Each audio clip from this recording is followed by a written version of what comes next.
A lot of you guys seem to have enjoyed my last Brawl Talk review, so here I am again doing it for this season's Brawl Talk. So, the Enchanted Wood Brawl Talk dropped almost a day ago at the point when I'm recording this video. I had work yesterday, so I wasn't really able to do it then, but I'm gonna be able to talk about it now.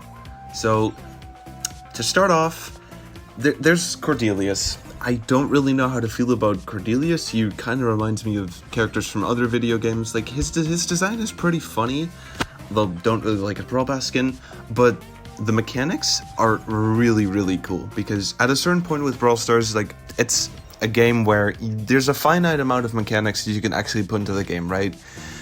There's only so many ways you can remix that, or just at a certain point you'll just have the same brawlers over and over. Even though it's just with, like, it's with slight variations, but essentially you're still releasing the same brawler. With Cordelius, the arena trap mechanic, awesome. Like, a duel to the death, that's a really cool concept for a super. So, I am very excited to see him released. He'll probably be pretty overpowered as well. Then there's the Enchanted Wood skins. These are pretty nice, I think. I'm not really sure how to feel about half of them. As in, I like the new 8-bit skin because I love 8-bit, and for some reason the Haunted House 8-bit skin used Virus 8-bit's voice lines in the Brawl Talk. 8-bit becomes a witch house and... Does that mean he's gonna have Virus 8-bit's voice lines? I don't really know. That's kind of weird to me. But for the rest, these skins are fine. Probably not gonna buy them though. Then there's the pirate skins, and even more pirates. These guys really love pirates, but excited to see that Kraken Search is going to be released on his own, that he's going to have his, like his own little skin set. I feel like that's something that the skin deserves, because it's a really high quality skin, and props to the guy who made it. Kind of forgot your name, sorry about that. But it does deserve a good shot, as being part of a set. So I'm glad that they gave Surge some other skins to go along with him. Then there's Doug. Doug, I think his design looks kind of stupid. Wait, hold on. Which kind of dinosaur is that? A Brachiosaurus. That's what he is. I hope I'm pronouncing that right. Brachiosaurus. That's what he looks like to me, and the main attack, I don't know, just feels like Jackie and Byron had a love child and aborted it halfway through. That's kind of what it feels like. It's still fun though, I like it a lot. And his hot dog super, depending on how long the hot dog mark lasts, they're gonna have to nerf this dude into the ground, because, like, I don't really know how this is gonna work. Say, like, in Knockout, this guy is gonna be so broken in Knockout. Say one of your teammates is about to be finished off, give him a hot dog, and say you're playing with, like, a Gus, like, give him a hot dog, then give him a shield, and then they can just completely clean house because of the extra health that they regained. They also respawn with full ammo, which is crazy to me. Like, have we learned nothing from Extra Life 8-bit? Well, we'll have to see. This guy is probably going to be really obnoxious in solo Showdown, to the point where I don't really know how they can balance him, because it's not like they can give him a different super, right? That's just, like, they've never done that before. I don't think they can do it now either. So either he's gonna just suck and be good in Showdown, or he's gonna be good and just broken in Showdown. We'll have to see. I'm not really much of a Showdown main, but this is something that I personally concern myself about. Then there's the skin remodels.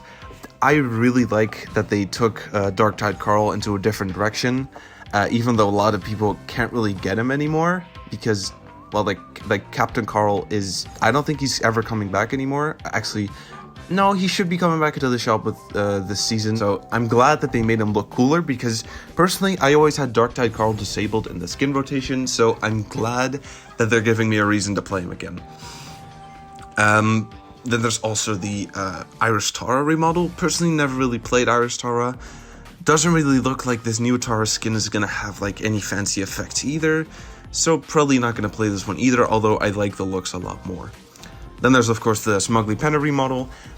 Like, yeah, this was basically guaranteed, but it's still nice. Looks nicer, I think. The people hating on the skin can just piss off. This skin is awesome. Although, Admittedly, I did kind of wish that they also remodeled Little Helper, which is still old. Like, Penny has been remodeled for a year now, and that skin still looks old and outdated, but whatever. Like, it's a limited edition skin, not that many people have it. They're probably gonna get around to it eventually, right? Oh, right, now there's the Phoenix Crow model. I was always on the fence of buying Phoenix Crow because, like, it's an awesome skin, but it was so, like, it's really getting outdated.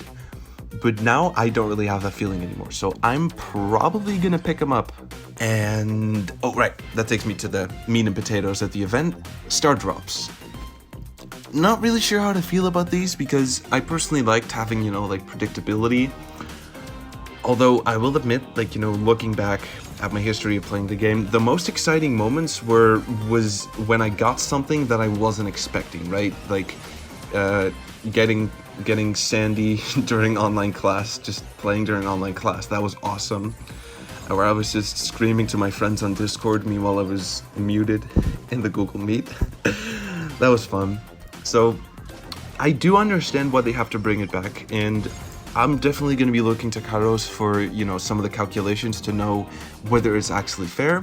Although I do really trust the Brawl Stars developers to make it fair for us, unlike other Superstar developers.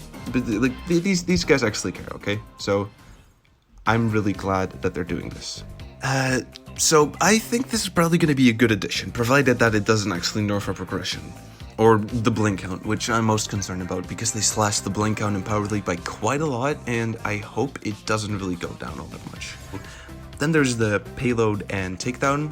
They're also coming, like Payload, Takedown, and Wipeout. They're coming back. Not really sure how to feel about that because, like, Wipeout I barely played. I remember playing Takedown on, like, my really old crappy phone that could barely run the game. It wasn't really all that fun, but I just hope the meta is going to be more diverse this time around, and not just cult spam, because cult spam is boring. Then there's the quest changes.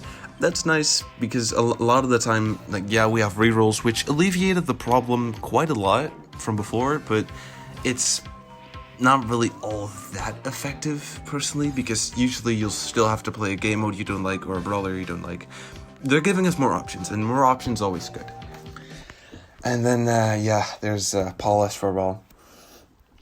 I gotta say, I really was not expecting her to leave so soon. Well, naturally, you can't really be a community manager of two games at the same time, but wherever she goes, I hope she has a fulfilling career.